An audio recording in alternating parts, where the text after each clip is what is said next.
Yo, what's up guys? My name is JT and we're going to continue to work on this concrete plant right here on Model Railroad in the Southwest. Okay, so in the last video what I did was I showed you guys how to install this piece of foam that the structure is actually sitting on. I also showed you how to install this retaining wall that's behind the truck stop, and also the other retaining wall that's behind the structure, along with those stalls that are for the gravel and sand and whatever they use for concrete.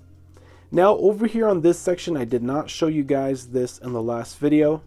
In other videos I've shown you guys what this looks like. I just don't remember which video, but this was actually an inch lower, and there were some risers right where those pink lines are, going from here to from the edge of the layout over to the track. And I decided to bring it up another inch so it's level with the track, so I could put some structures on there in a later time. So over here, like I said, it's an inch higher, so that is what the retaining wall is going to be up against. It's going to be up against this area right here. And in these sections, the void area here is going to be plaster cloth and newspaper. Along right here where that drill bit is, there's going to be some newspaper and plaster cloth as well. So what we're going to do right now is we're going to go ahead and fill this area in between the riser and the wall with newspaper, and we're going to start using some plaster cloth and start defining the area. So let's get started on that. Okay, like I said, what we're going to do is we're going to add some newspaper to the back over here, and that's just to create the transition from here down to here. So I'm just going to get some newspaper and ball it up just a little bit. Okay, so I've ripped a sheet of newspaper and I'm just going to shove it in behind the wall and try to have it conform to the way you want it to be. And it doesn't have to be perfect, because what we're going to do is we're going to go over this with some plaster cloth. So in this area right here, I want to create a little bit of a landform. So it's going to come from the track down to here and down to this wall and over here. So it's just going to be a little bit of a landform here. So I'm going to pull some newspaper and I'm going to ball it up and put it right there. So what I do is I make these small little pillows and I just stuff them in to the areas that I want them to be.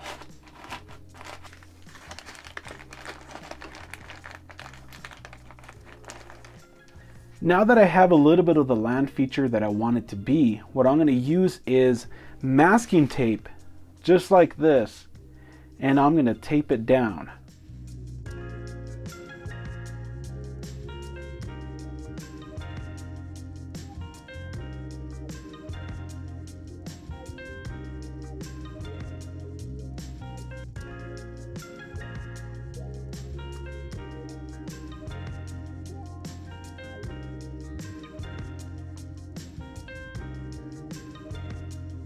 So in this area, you can see that there's a little bit of a harsh line from the actual riser and a small void area right there. Don't worry about that, because what we're going to do is we're going to mix up some plaster of Paris and apply it to this area right here and make a rock face. So when you're putting this in, just have a little bit of imagination, and if you want, you can look at pictures of real terrain to see how it actually looks.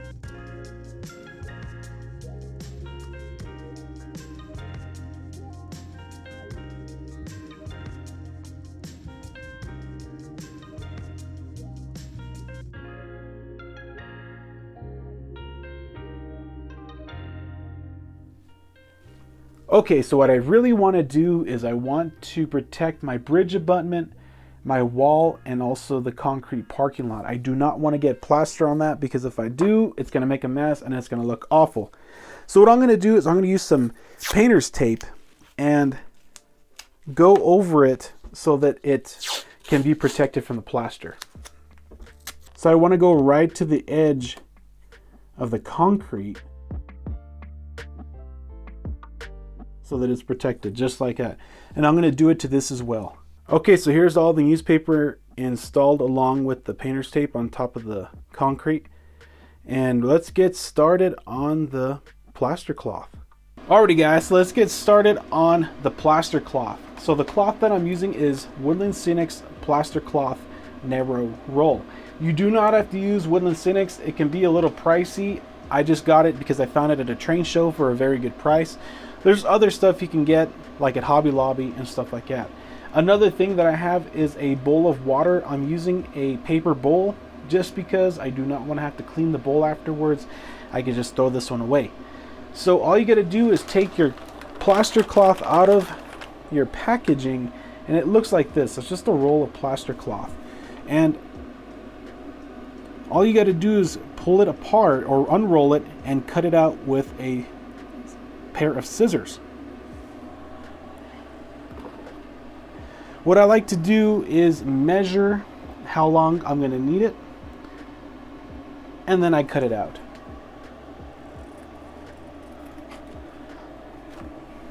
It doesn't have to be perfect, and that is because it's very forgiving, and I'll show you why. So all you got to do is dip it in your water. I know it's off camera, but it's pretty straightforward. You just dip it in the water, and then you bring it over to your work area, and you put it down over the area that you want to put the plaster cloth down, and you just put it on just like that, and then you just smooth it over the area that you're applying it to, just like this. Now you see these little holes in the plaster cloth. You really want to rub those in so you don't see too many of them.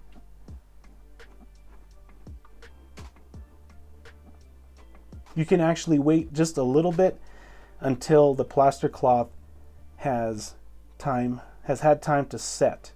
But where the edges are, you just really want to put them in just like that. One thing that I forgot to do that I realized is I did not protect the track. So before I go any further, I'm going to put some tape on the road bed so it doesn't get full of plaster. Okay, let's go ahead and continue. So like I said earlier, all you got to do is cut a piece out of the plaster cloth. So I'm going to put it right here and measure it up.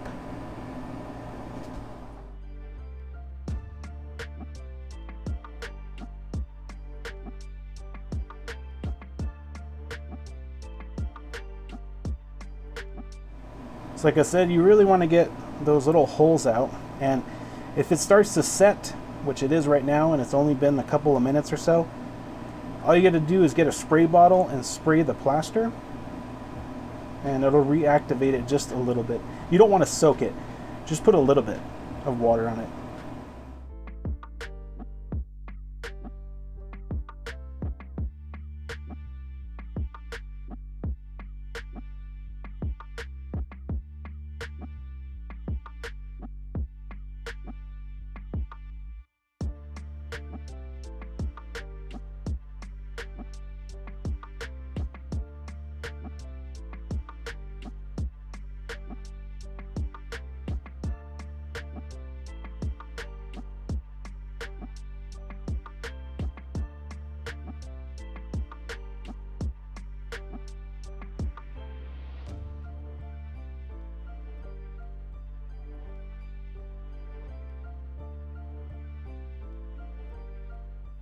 Alrighty guys, so that's pretty much it on how to put on plaster cloth. As you can see, it's very easy. Don't be afraid of plaster cloth. There's some modelers that are afraid of it. So let's go ahead and finish up the rest of the plaster cloth. Okay, so the next thing I'm going to show you guys how to do is carve rocks and land formations using plaster of Paris. This is a very good product. It sets up very quickly and it dries up over a few hours.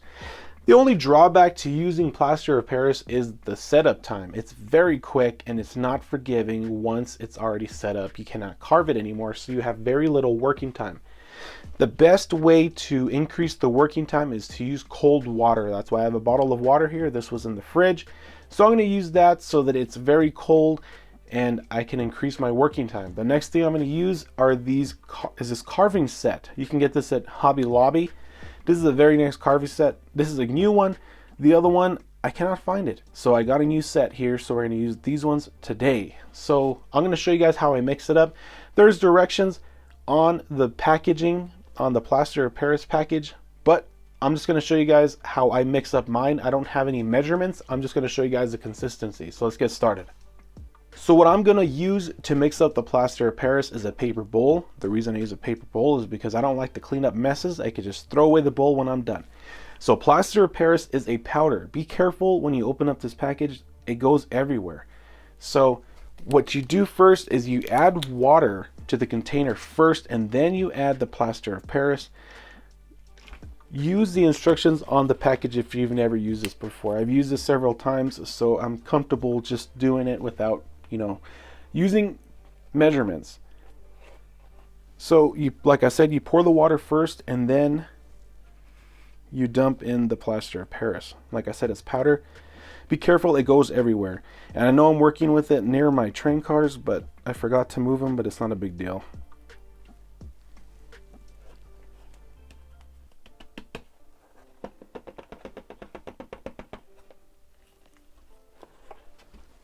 So what you're supposed to do is you're supposed to pour in the powder into the water and let it soak in. So let's go ahead and let it soak in just a bit, and then I'll mix it up. So after you've let it soak in some, I'm going to go ahead and start to mix it together. So right now I know I'm going to need more material. And I like to make the Plaster of Paris a little thick. And that is so it's not runny, and I can put it on the side of wherever I'm going to put it and it's not going to drip down. So I like to have it pretty thick. Right now it's similar to the consistency of pancake batter, and I do want it thicker than this. Be careful when you're adding extra Plaster of Paris powder, just because if you put a little too much, it's just going to get way too thick very quickly, kind of like the way it just did now. So I might have to add just a little bit more water.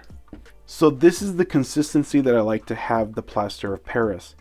I'm not sure what to compare this to, but as you can see, it's pretty thick. So let's get this on the work area and get started. Give the Plaster of Paris a few moments to set up so you have the consistency in order to carve the Plaster of Paris, because if you start too quickly, it's going to be a little too wet. So there's certain portions that you can start working with. So I'm going to start working in this area here, and it's fine just to let the chunks fall off where you're gonna in your workspace, because it's already pretty much dry. And I like to use different tools and different carving tools in order to create the effect that I want.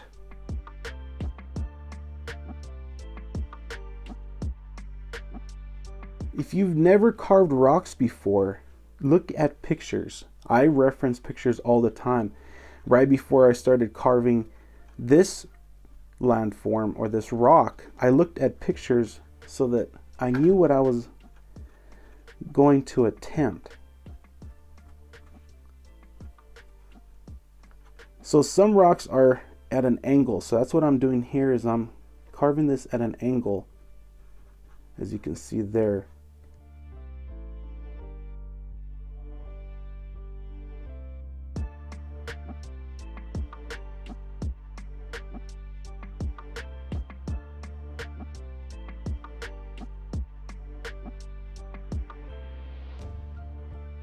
Sometimes I like to make a line and then carve downwards from it.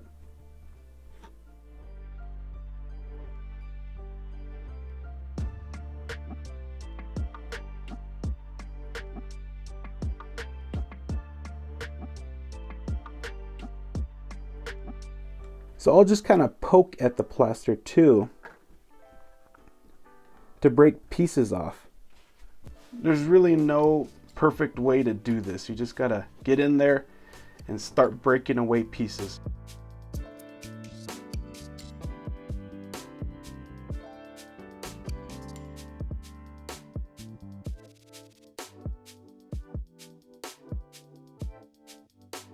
So when you think you have the rock outcropping the way you want it, it's time to vacuum it all up. I like to use a brush attachment on the end of the vacuum in order to agitate it just a little bit. And all you got to do is vacuum it all up. Alrighty guys, so there you have it. That's how you carve rocks out of plaster of Paris. It's not hard at all. You just poke and prod at the plaster and it breaks off in natural areas, and it's eventually going to look like a rock or a rock outcropping or whatever you want to do. So don't be afraid to use plaster of Paris. It's super easy to use. If you make a mistake, if you don't like the way it came out, just pop it off and break it and vacuum it up, clean it, put another layer of plaster of Paris and start all over again. It's that easy. So after this dries and it's all set up, I'm gonna show you guys how to paint it. Next, I'm gonna show you guys how to paint these rock outcroppings that we just carved up. So all this paint, you can find it at Walmart. It's all fairly cheap. The first color I'm gonna use is linen. That's gonna be for dry brushing. The next is khaki, coffee latte, raw umber, yellow ochre, and burnt sienna. That large brush you see there, it's a 1.5 inch brush. You can find that at any cheap hardware store. That's going to be used for dry brushing. The smaller brush, you can find that at Walmart. That one's going to be used to actually paint the rocks. And you'll see those little cups there. Those are to put the paint in, and we're going to water them down with just a little bit of water to make a small wash. Okay, so I want to demonstrate how I watered down the paint for the washes. It's extremely straightforward. So before we actually start putting the paint in, I really want to mention to mix your paint, or else the pigment is not going to work very well. So the first color we're going to use is raw umber, and you're just going to squeeze just a bit of paint into your working bowl, and then you're just going to put a little bit of water in there. There's not a measurement, it's just to the way I like it and the way it looks. So you just put a little bit of water in there, and then you mix it up until all the paint has mixed into the water. The thinner the paint, the better, because it is gonna apply to the plaster much easier and it's not gonna be as opaque. That way you can do layers. So the way it is right now, it's a little too thick, so I'm gonna add just a little bit more water.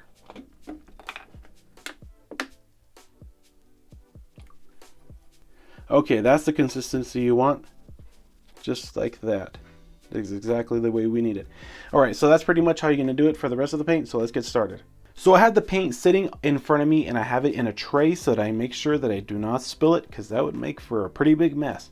So you want to start off with the lighter colors and then go to the darker colors. So this color is the khaki, this is the yellow ochre, that's the burnt sienna, and there's the raw umber. So like I said, we're going to start with the lighter colors first. So we're going to go with the khaki first. I have not used the cafe latte just yet because I'm not sure if I want to use it. So you just want to get a little bit of paint on your brush. You want to make sure there's no paint globs on the end of your brush, because then it'll just make for a thick application on a small portion of the rock and it won't look good. So all you want to do is just put it on top of the rock and just let it soak in. It's very, very easy, as you can see. And you just want to put it wherever you want. Like I said earlier in the video, reference pictures so you know where you want to put it. And like I said earlier, the lighter the color, the thinner the paint, the lighter it's going to apply to the rock, which makes it better. Therefore, you can apply more applications of the paint just in case it's too thick, or that way you don't apply it too thick to the rock and it's too dark.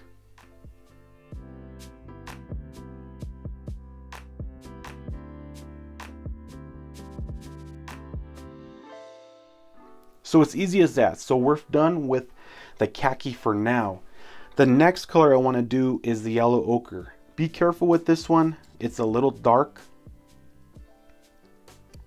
So I just want to put it in small portions.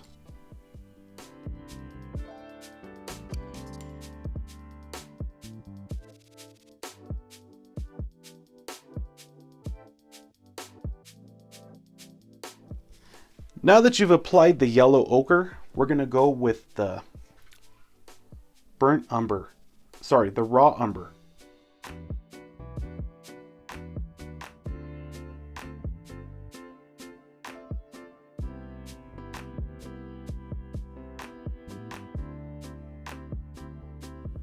Now we're gonna go with the burnt sienna.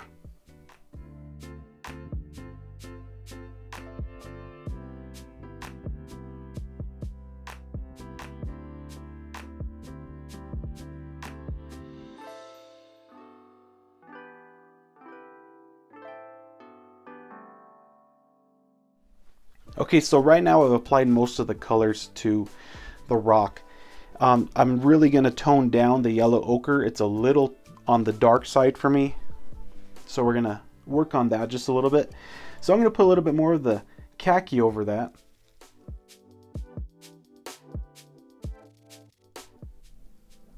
We're actually going to tone down most of the colors that we've already applied.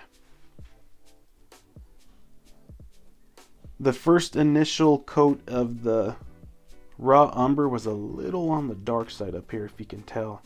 So I'm going to try to tone that down some as well.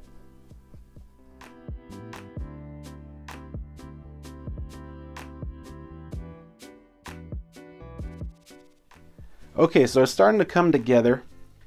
Now we're going to apply just a little bit more of the raw umber to certain spots.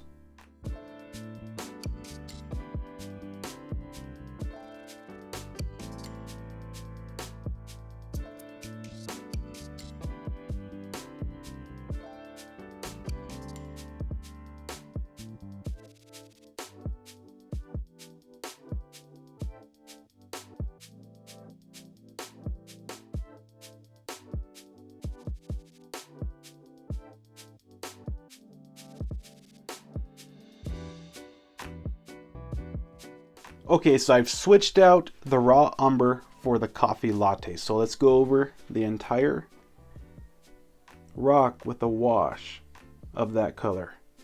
So with this effect, I just want the rock to look dirty and just fill in some of the areas that are a little bit on the light side.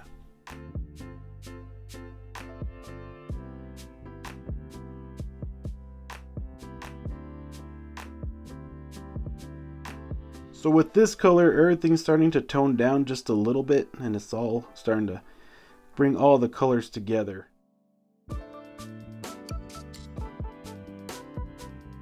So I think that's looking pretty good. I'm going to mix up a little bit of a darker color so that we can do a darker wash over the entire rock.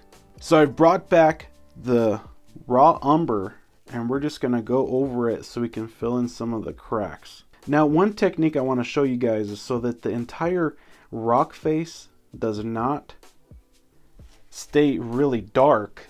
What you're going to do is get a piece of paper towel and just blot the face of the rock so that it doesn't change the color of the rock, but it just darkens up all the crevices.